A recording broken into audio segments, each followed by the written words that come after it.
కీర్తనల గ్రంథము 19వ అధ్యాయము. ఆకాశములు దేవుని మహిమను వివరించుచున్నవి. అంతరిక్షము ఆయన చేతి పనిని ప్రచురపరచుచున్నది. పగటికి పగలు బోధ చేయుచున్నది, రాత్రికి రాత్రి జ్ఞానము తెలుపుచున్నది. వాటికి భాష లేదు, మాటలు లేవు, వాటి స్వరము వినబడదు. వాటి కొలనూలు భూమియందంతటా వ్యాపించి ఉన్నది. లోక దిగంతముల వరకు వాటి ప్రకటనలు బయలు వెళ్ళుచున్నవి. వాటిలో ఆయన సూర్యునికి గుడారము వేసెను. అతడు తన అంతఃపురములో నుండి బయలుదేరు పెండ్లి కుమారుని వలె ఉన్నాడు. సూర్యుడు పరిగెత్తనొల్లసించునట్లు తన పదమునందు పరిగెత్తనొల్లసించుచున్నాడు. అతడు ఆకాశమున ఈ దిక్కు నుండి బయలుదేరి ఆ దిక్కు వరకు దాని చుట్టూ తిరిగి వచ్చుచున్నాడు. అతని వేడిమికి మరుగైనది ఏదియూ లేదు. యెహోవా నియమించిన ధర్మశాస్త్రము యథార్థమైనది, అది ప్రాణమును తెప్పరిల్లజేయును.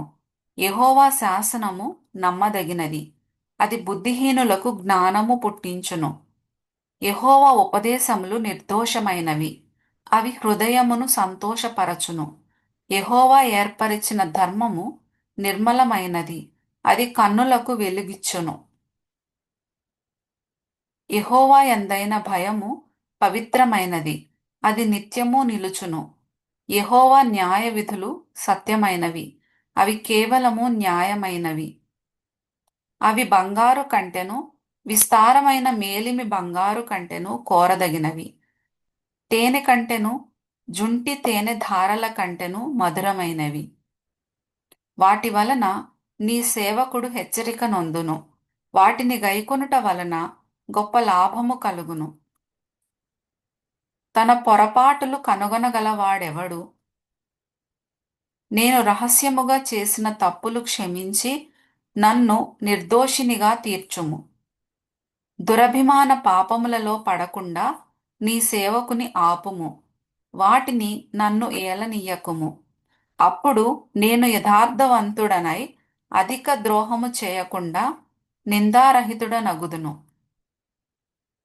యెహోవా నా ఆశ్రయదుర్గమా, నా విమోచకుడా, నా నోటి మాటలును నా హృదయ ధ్యానమును నీ దృష్టికి అంగీకారములగునుగాక.